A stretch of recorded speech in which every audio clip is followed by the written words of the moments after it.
Good morning class third. चलिए सभी बच्चे, आज हम क्या पढ़ेंगे? हिंदी ग्रामर पढ़ेंगे। देखिए आपकी हिंदी ग्रामर की बुक है व्याकरण परिचय। ठीक है, तो सभी बच्चे आप इसको ओपन कर लीजिए। सबसे पहले आज हम क्या समझेंगे? विषय सूची समझेंगे। ठीक है, तो देखिए हमने आपको बताया था एनुअल कोर्स में कितने चैप्टर आने वाले हैं, 3 चैप्टर आने वाले हैं। ठीक है, तो 16, 17, 18। 16, 17 हमने पार्ट 15 में कंप्लीट किया था। ठीक है, आज हम 18 चैप्टर रचनात्मक गतिविधियाँ पार्ट 16 में कंप्लीट करेंगे। ठीक है, यहाँ क्या हो जाएगा, फिर हमारा कोर्स कंप्लीट हो जाएगा, एनुअल कोर्स हमारा कंप्लीट हो जाएगा। देखिए पार्ट 14 से हमारा क्या हुआ था, PA2 कोर्स कंप्लीट हुआ था। ठीक है, पार्ट 15 से हमारा एनुअल कोर्स स्टार्ट हुआ है। ठीक है, तो देखिए पार्ट 16 से हमारा एनुअल कोर्स कंप्लीट हो जाएगा। तो हम यहाँ लिख देंगे, क्या लिखेंगे हम यहाँ? कंप्लीट। ठीक है, कंप्लीट पार्ट 16 चैप्टर 18। ठीक है, रचनात्मक गतिविधियाँ पार्ट 16। ठीक है, पेज नंबर 56 सभी बच्चे आप ओपन कर लीजिए।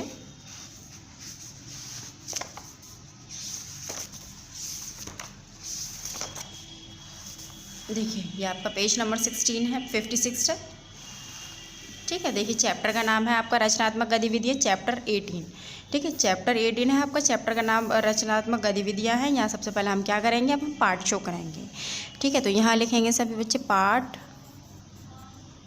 कौन सा है हमारा? पार्ट 16। पार्ट 15 में हमने 2 चैप्टर कंप्लीट किए थे, आज हम पार्ट 16 में 18 चैप्टर कंप्लीट करेंगे। ठीक है,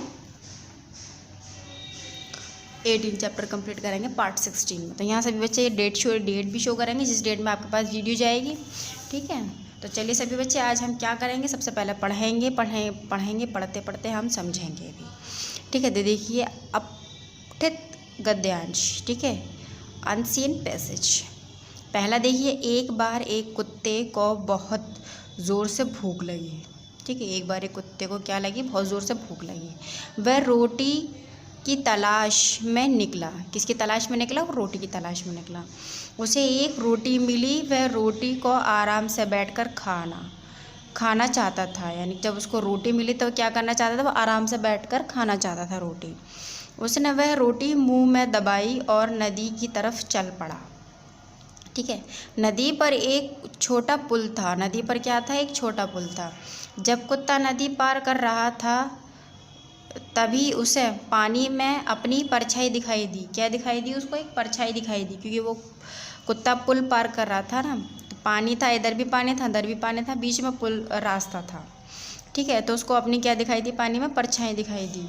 उसने सोचा क्यों ना इस कुत्ते के मुंह में रखी रोटी भी छीन लूँ।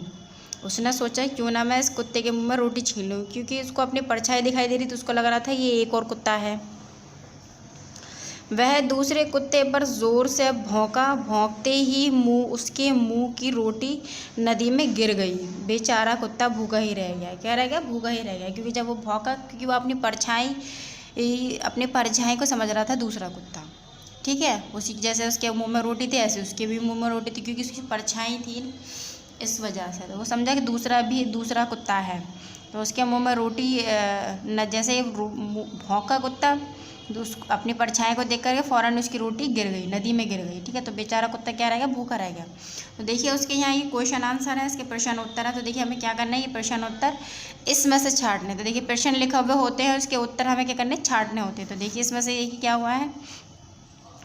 छांटने का मतलब होता है निकालना। ठीक है, निकालने होते हैं। तो देखिए पहला प्रश्न, देखिए कुत्ता किसकी तलाश में था? देखिए यहाँ पर था कुत्ता किसकी तलाश में? कुत्ता रोटी की तलाश में था। ठीक है, तो हम यहाँ देखेंगे, एक बार एक कुत्ते को बहुत ज़ोर से भूख लगी, वह रोटी की तलाश में निकला। किसकी तलाश में निकला? रोटी की। तो दूसरा देखिए, वह नदी की तरफ क्यों गया? वह नदी की तरफ क्यों गया? तो देखिए यहाँ पर लिखा हुआ, उसे एक रोटी मिली, वह रोटी को आराम से बैठकर खाना चाहता था। उसने वह रोटी मुंह में दबाई और नदी की तरफ चल पड़ा। ठीक है, किसकी तरफ चल पड़ा? नदी की तरफ। तो देखिए इसमें उत्तर लिखा है, वह आराम से रोटी खाने के लिए नदी की तरफ गया। ठीक है, क्योंकि वो आराम से रोटी खाना चाहता था, इसलिए वो नदी की तरफ गया। तीसरा प्रश्न देखिए, नदी के ऊपर क्या था? नदी के ऊपर क्या था? नदी के ऊपर तो देखिए यहाँ पर देखिए चाहता था, जब कुत्ता नदी पार कर रहा था। ठीक है, नदी पर एक छोटा पुल था। नदी के ऊपर क्या था? नदी के ऊपर एक छोटा पुल था। तो देखिए यहाँ उत्तर में आया है, नदी के ऊपर एक छोटा पुल था। 4 देखिए, कुत्ते को नदी में क्या दिखाई दिया, कुत्ते को नदी में क्या दिखाई दिया, आंसर में देखिए कुत्ते को नदी में अपनी परछाई दिखाई दी। देखिए जैसे यहाँ पर दिखाई दिया, ठीक है, यहाँ पर देखिए तभी उसे, जब कुत्ता नदी पार कर रहा था तभी उसे अपनी पानी में अपनी परछाई दिखाई दी। क्या दिखाई दी उसको? परछाई दिखाई दी। तो यहाँ देखिए कुत्ते को नदी में क्या दिखाई दिया, कुत्ते को नदी में अपनी परछाई दिखाई दी। अब प्रश्न 5 देखिए, कुत्ता भूखा क्यों रह गया, कुत्ता भूखा क्यों रह गया। देखिए इसका उत्तर ये है, कुत्ता भूखा इसलिए रह गया क्योंकि उसकी रोटी नदी में गिर गई थी। कुत्ता इसलिए तो भूखा रह गया था क्योंकि उसकी रोटी नदी में गिर गई थी।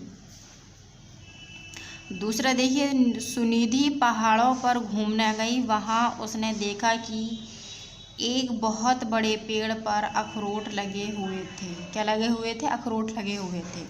ठीक है, तो देखिए इसमें हमने क्या करा था, आपके गद्यांश में यहाँ से ये क्वेश्चन यहाँ थे, इसमें से ही उत्तर निकाले।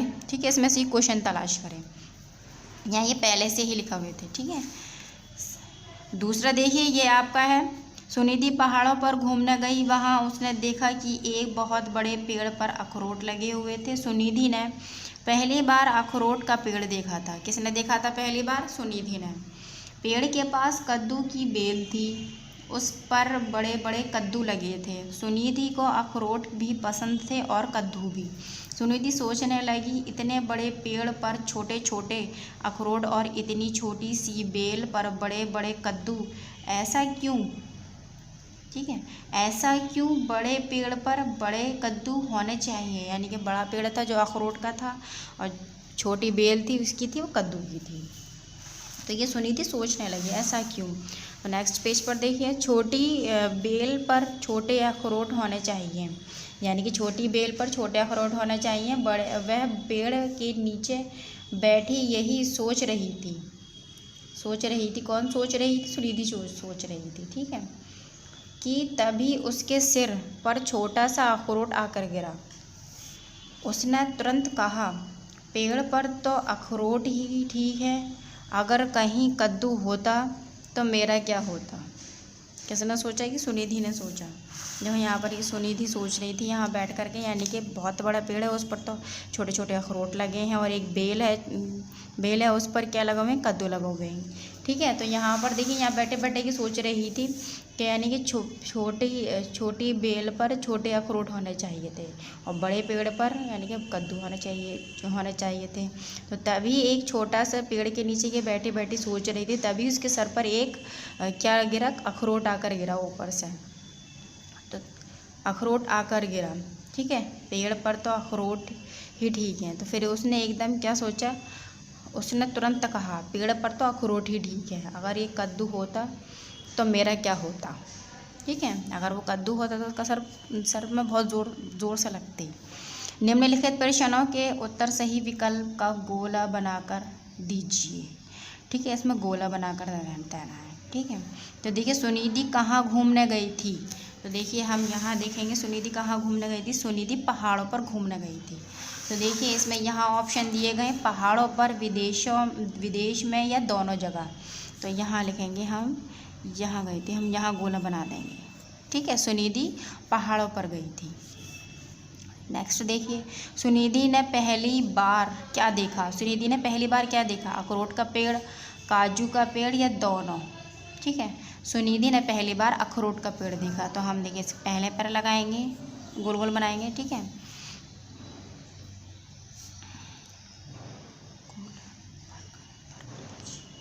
ठीक है, तो तीसरा देखिए, सुनिधि को क्या देखकर हैरानी थी, छोटे अखरोट, बड़े कद्दू या दोनों। सुनिधि को क्या देखकर हैरानी थी, छोटे अखरोट या बड़े कद्दू या फिर दोनों, यानी कि दोनों हैरानी थी, क्योंकि अखरोट जो थे वो बड़े पेड़ पर थे, कद्दू जो थे वो बेल पर थे, यानी कि छोटी बेल पर। सुनिधि के सिर पर क्या आकर गिरा। सुनिधि के सिर पर क्या आकर गिरा? कद्दू आकर गिरा, अखरोट आकर गिरा या दोनों। तो सुनिधि के सिर पर अखरोट आकर गिरा। सॉरी बेटा, यहाँ मैंने नहीं, यहाँ सर्किल नहीं, यहाँ टिक लगाना। ठीक है, इस तरीके से। नेक्स्ट देखिए, प्रदत्त कार्य, जैसे मैंने ये आपको यहाँ पहले समझाया था, इसी तरीके से ये यहाँ पर है। ठीक है। इसी तरीके से ये यहाँ पर है। तो देखिए प्रदत्त कार्य, एक लड़की थी, उसका नाम बेला था। क्या था? उसका नाम बेला था। वह 8 साल की थी। कितने साल की थी? 8 साल की थी। उसे परियों की कहानी सुनना और सुनाना बहुत अच्छा लगता था। जब वह सोती थी तो उसके सपने में बहुत सुंदर परी आती थी। वह परी बेला से बात करती थी। धीरे धीरे बेला की दोस्ती परी से हो गई।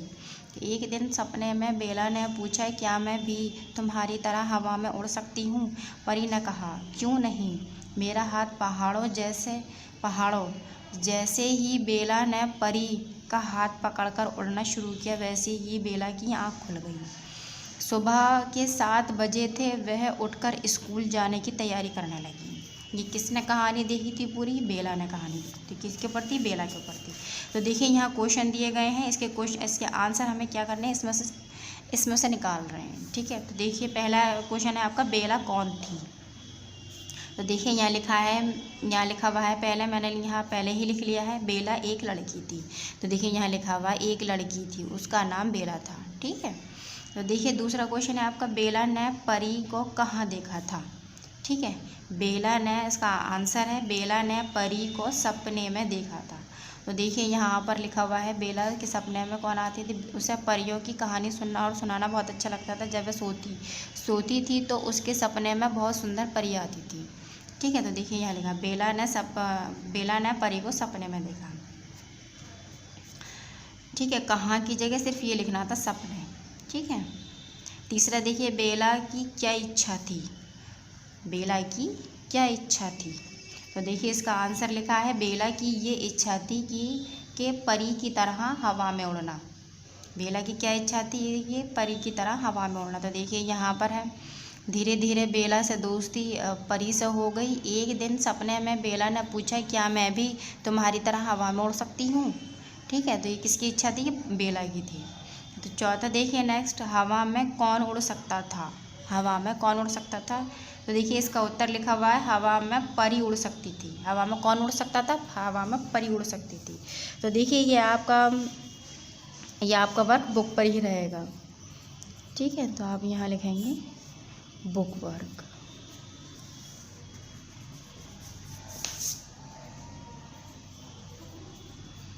ठीक है। ये आपका बुक वर्क रहेगा, ये भी आपका बुक वर्क रहेगा।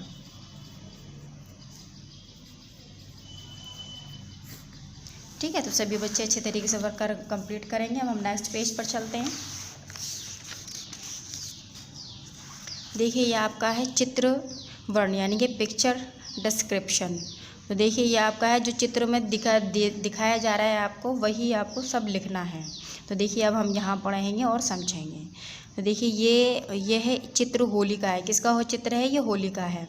बच्चों ने अपनी अपनी टोलियाँ बनाई हैं। किसने बनाई हैं? बच्चों ने अपनी अपनी टोलियाँ बनाई हैं।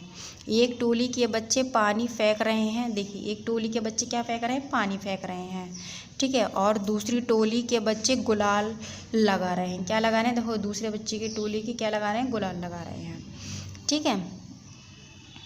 बड़े लोगों का अलग से एक समूह बना है। देखिए ये बड़े लोग हैं, इन बड़े लोगों का क्या बना है? एक अलग से समूह बना है। ठीक है।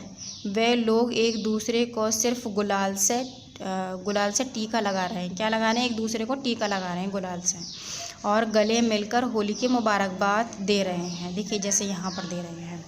कुछ अन्य बच्चे टोली वाले बच्चों पर गुब्बारे फेंक रहे हैं। तो देखिए यहाँ पर ये गुब्बारे फेंक रहे हैं, इनके हाथ में गुब्बारे हैं, तो ये गुब्बारे फेंक रहे हैं। सभी बच्चे बहुत खुश हैं। देखिए सभी बच्चे कितने खुश हैं। ठीक है। देखिए जो चित्र में लिखा हुआ है वही चित्र में हमें यहाँ लिखना है, तो जिस तरीके से मैंने आपको यहाँ समझाया है। ठीक है। तो नेक्स्ट देखिए, नेक्स्ट है आपका ये मेला, जैसे ये लगा हुआ है। दूसरा देखिए, आज गांव में मेला लगा है। तो ठीक है, आज गांव में देखिए मेला लगा है। देवेश और खुशबू अपने दादाजी के साथ मेला देखने गए हैं। तो देखिए ये देवेश हैं। ठीक है। ये अपने किसके साथ गए हैं? देखिए ये अपने दादाजी के साथ मेला देखने गए हैं। ठीक है। मेले में दुकानों की खूब सजावट की गई है। देखिए मेले में खूब अच्छी सी सजावट की गई है। ठीक है। खिलौनों, मिठाइयों और समोसों की दुकानों पर बहुत भीड़ है। ठीक है। देखिए यहाँ समोसे की इनकी दुकान लगी हुई है, सबकी क्या लग मिठाइयों की लगी हुई है, समोसों की, खिलौनों की, इन सब की दुकानों पर भीड़ लगी हुई है। मेले में कई झूले भी लगे हैं। देखिए यहाँ झूले देखिए बच्चे उनमें झूलने के लिए बाहर खड़े हैं। ठीक है, कुछ बच्चे ऊँट की सवारी कर रहे हैं। देखिए यहाँ बच्चे ऊँट की सवारी भी कर रहे हैं। तो इस तरीके से जो चित्र में लिखा हुआ हो, जो चित्र में है उसी तरीके से हमें यहाँ लिखना है। तो देखिए यहाँ पर ये चित्र में लिखा हुआ है, ये आपको वर्क करना नहीं है। देखिए मैंने कट कर दिया है, आप इसे काट दीजिए, इसे हमें करना नहीं है। हम नेक्स्ट पेज पर चलते हैं। ठीक है, तो देखिए ये अनुच्छेद लेखन यानी कि आर्टिकल राइटिंग्स। देखिए किसी एक विचार पर जो लेख लिखा जाता है उसे अनुच्छेद कहते हैं। क्या कहते हैं उसे? अनुच्छेद कहते हैं। अनुच्छेद वाक्यों के रूप में लिखा जाता है। तो पहला देखिए क्या ऑप्शन है, अनुच्छेद लिखते समय ध्यान देने योग्य बातें, यानी कि कुछ बातें हैं जो हमें ध्यान देनी है। तो पहले देखिए सारी बातें क्रम से लिखी जाएं। दूसरा देखिए भाषा सरल हो, यानी कि आसान हो, वाक्य छोटे हों, छोटे छोटे हों, किसी बात को दोहराया ना जाए, यानी कि एक बात अगर हमने यहाँ लिख दी तो हम दोबारा हम उसको नहीं लिखी जाए। तो देखिए पहला है आपको वर्षा ऋतु। ठीक है, वर्षा ऋतु यानी कि बारिश का मौसम। तो देखिए मुझे वर्षा ऋतु बहुत पसंद है। वर्षा ऋतु में बादल गरजते और बरसते हैं, नदी नाले तालाब आदि सभी पानी से भर जाते हैं, चारों ओर हरियाली ही हरियाली दिखाई देती है। देखिए इसमें बारिश के बारे में बताया जा रहा है। वर्षा होने पर हमें गर्मी से राहत मिलती है। ठीक है, बच्चे बारिश में भीगने व नहाने के लिए दौड़ पड़ते हैं। ठीक है, बागों में मोर पंख फैलाकर नाचते हैं, तालाबों से बाहर निकलकर मेंढक टटर करते हैं। हमें वर्षा से पानी मिलता है, जीने के लिए पानी बहुत ज़रूरी है, इसलिए जल को जीवन कहा जाता है। किसके बारे में है कि वर्षा ऋतु यानी वर्षा के बारे में लिखा है। देखिए एक बात यहाँ पर दोहराई तो नहीं गई है दोबारा, तो सब बातें अलग अलग हैं। दूसरा देखिए चिड़ियाघर की सैर। तो मैं पिछले यानी कि हम चिड़ियाघर की सैर, देखिए चिड़ियाघर के बारे में बताया जाएगा यहाँ। मैं पिछले रविवार को अपने परिवार के साथ दिल्ली का चिड़ियाघर देखने गया। ठीक है, कौन सा देखने गया? दिल्ली का चिड़ियाघर। उसके बाहर खाने पीने के सामान की दुकानें थीं। चिड़ियाघर के बाहर हम टिकट लेकर अंदर आए। अंदर गए। अंदर कई जानवर पिंजरे में बंद थे। एक पिंजरे में जंगल का राजा शेर दहाड़ रहा था, यानी कि देखिए पिंजरे में। ठीक है, एक पिंजरे में बंदर लटक रहे थे। ठीक है, एक पिंजरे में क्या लटक रहे थे? बंदर लटक रहे थे। बंदर के पिंजरे के बाहर बहुत भीड़ थी। लोग उनकी शरारतों का मज़ा ले रहे थे। हमने वहाँ पर बहुत से पशु पक्षी भी देखे। सचमुच हमें चिड़ियाघर देखकर बहुत मज़ा आया। ठीक है, इसी तरीके से देखिए हम नेक्स्ट पेज पर चलते हैं। देखिए इसी तरीके से ये यहाँ पर है, निम्नलिखित में से किसी एक विषय पर अनुच्छेद लिखिए। तो देखिए यहाँ पर लिखा हुआ है मेरा जन्मदिन, मेरा प्रिय खेल, बरसात का दिन, तितली रानी। तो देखिए आपको जो भी अच्छा लगता है, जैसे मेरा जन्मदिन, प्रिय खेल, बरसात का दिन, तितली रानी, तो आप यहाँ लिखेंगे मेरा जन्मदिन। ठीक है, यहाँ लिखेंगे आप मेरा जन्मदिन, यहाँ लिखेंगे। ये आपका मैंने बुक वर्क दिया है।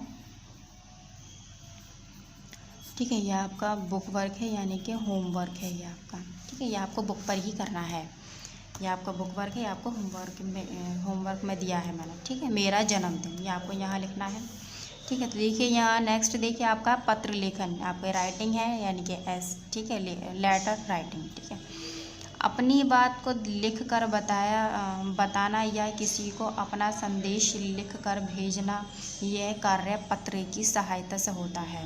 हम अपने भावों और विचारों को लिखकर पत्र के माध्यम से दूसरों तक पहुंचा सकते हैं।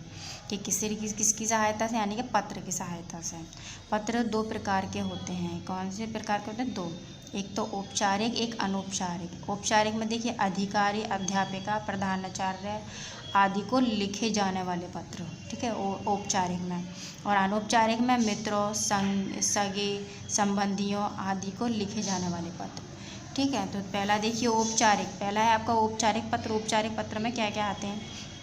अपने विद्यालय की प्रधानाचार्य को 3 दिन की छुट्टी के लिए प्रार्थना पत्र लिखिए। तो सेवा में प्रधानाचार्य जी, DAV पब्लिक स्कूल चंडीगढ़। देखिए सबसे पहले हम यहाँ सेवा यानी कि नमस्ते करा, प्रधानाचार्य यानी जिसके अब हम प्रधानाचार्य पर हमें लिखना था। ठीक है, तो DAV यानी कि स्कूल का नाम लिखा, पब्लिक स्कूल चंडीगढ़ यानी जगह का नाम लिखा जहाँ पर स्कूल है। ठीक है, विषय यानी कि किसके विषय में? 3 दिन के अवकाश के लिए प्रार्थना पत्र है, महोदय। ठीक है, तो देखिए यहाँ नेक्स्ट पेज पर देखिए, निवेदन ये है कि कल रात अचानक मेरे कान में बहुत तेज़ दर्द हो गया था। ठीक है, डॉक्टर ने मुझे कान में दवाई डालने के लिए दी है और 3 दिन आराम करने की सलाह भी दी है। आप मुझे 3 दिन का अवकाश प्रदान करने की कृपया करें। ठीक है, मैं अपने सहपाठियों की मदद से गृह कार्य पूरा कर लूँगा। सहपाठियों का मतलब होता है दोस्तों के। कर लूँगी। आपकी अति कृपया होगी। धन्यवाद। आपकी आज्ञाकारी शिष्य अमीषा। कक्षा तृतीय यानी कि तीसरी क्लास। दिनांक 10 फरवरी 2020 और 2000 जो आप लिखना चाहें। ठीक है, तो देखिए जैसे आप लिख लेंगे 10 फरवरी आपने लिखा और 2020, ठीक है 20 लिखेंगे तो ये 20 चल रहा है तो हम यहाँ 2020 कंप्लीट कर देंगे। ठीक है, अनौपचारिक पत्र। देखिए ये अनौपचारिक पत्र है, ये आपका औपचारिक था या अनौपचारिक है। तो देखिए, खेल प्रतियोगिता में प्रथम स्थान प्राप्त होने की जानकारी देते हुए अपने पिताजी को पत्र लिखिए, यानी कि 200 मधुबन अपार्टमेंट। ठीक है, देखिए सेक्टर 9 द्वारिका दिल्ली। ठीक है, 29 अक्टूबर तारीख।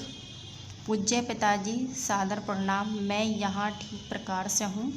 आशा करती हूँ कि आप भी स्वस्थ और सकुशल होंगे। आपको यह जानकर प्रसन्नता होगी कि मैंने खेल प्रतियोगिता में प्रथम स्थान प्राप्त किया है। प्रधानाचार्य जी और सभी अध्यापिकाओं ने मुझे आशीर्वाद भी दिया। मुझे ये सफलता आपके आशीर्वाद से प्राप्त हुई है। मैं आगे भी आपके आशीर्वाद से इसी तरह सफलता प्राप्त करती रहूँगी। पिताजी आपको और मम्मी को मेरा प्रणाम। आपकी आज्ञाकारी बेटी नेहा। ठीक है, तो देखिए इसी तरीके से आपको पत्र लिखना है। तो देखिए यहाँ पर है ये आपको प्रदत्त कार्य औपचारिक पत्र। कक्षा अध्यापिका से 2 दिन का अवकाश मांगते हुए पत्र लिखिए। ठीक है, या कविता पाठ प्रतियोगिता में भाग लेने के लिए प्रधानाचार्य को पत्र लिखिए। ठीक है, तो देखिए ये आपका है प्रदत्त कार्य अनौपचारिक पत्र है। अपने मित्र के साथ मेले में जाने के लिए एक उसे पत्र लिखिए। साइकिल दिलवाने के लिए चाचा जी को एक पत्र लिखिए। तो देखिए आपको ये दोनों नहीं करने हैं, मैं आपको ये काट रही हूँ। ठीक है, ये आपको दोनों नहीं करने हैं, ये आपको करना है। पहला पत्र आपको ये करना है, ये आपको कॉपी पर करना है। ठीक है, मैं अभी आपको ये होमवर्क में दे रही हूँ और ये भी आपको कॉपी पर करना है, ये भी आपका होमवर्क है। ठीक है, देखिए सभी अपनी कॉपी ओपन कर लीजिए, ये आपकी कॉपी है। तो यहाँ सबसे पहले आप क्या करेंगे, यहाँ सबसे पहले आप लिखेंगे एनुअल कोर्स स्टार्ट। ठीक है, आप यहाँ ये लिखेंगे एनुअल कोर्स स्टार्ट। ठीक है, नेक्स्ट पेज पर देखिए, यहाँ सबसे पहले आप पार्ट शो करेंगे। ये पार्ट हमारा कौन सा है, पार्ट हमारा है 16। ठीक है, हम पार्ट शो करेंगे पार्ट 16। यहाँ पार्ट लिखेंगे, पार्ट लिखेंगे हम 18। देखिए हम पार्ट लिखेंगे 18। ठीक है, यानी कि चैप्टर का हम नाम लिखेंगे, चैप्टर नंबर लिखेंगे 18, हम चैप्टर का नाम लिखेंगे। तो नाम क्या है, रचनात्मक। यहाँ लिखेंगे हम रचनात्मक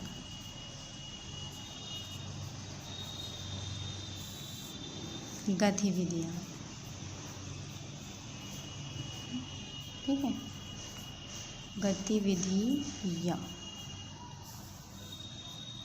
ठीक है, गतिविधियाँ ये लिखेंगे हम। ठीक है, उसके बाद हम क्या लिखेंगे, ये लिखेंगे हम। इसके बाद देखिए अनौपचारिक पत्र। तो यहाँ सबसे पहले हम पॉइंट बनाएंगे। पहला बनाएंगे, यहाँ लिखेंगे हम औपचारिक।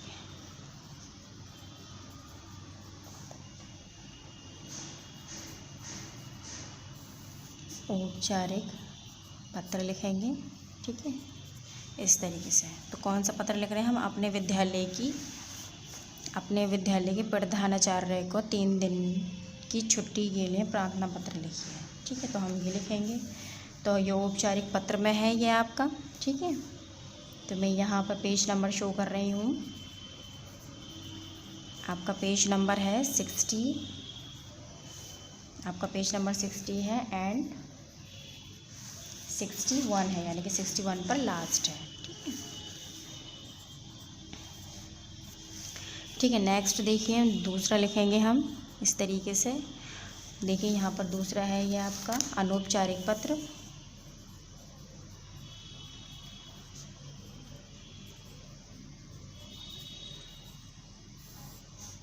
औपचारिक पत्र, ठीक है। देखिए मैं यहाँ पर भी पेज नंबर शो कर रही हूँ।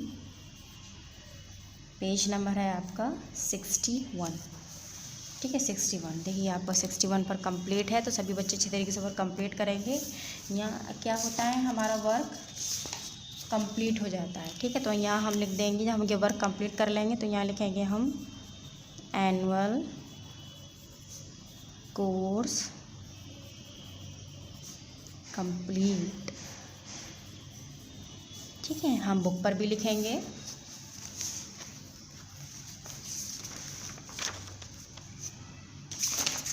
हम यहाँ लिखेंगे बुक पर एनुअल कोर्स कंप्लीट, ठीक है।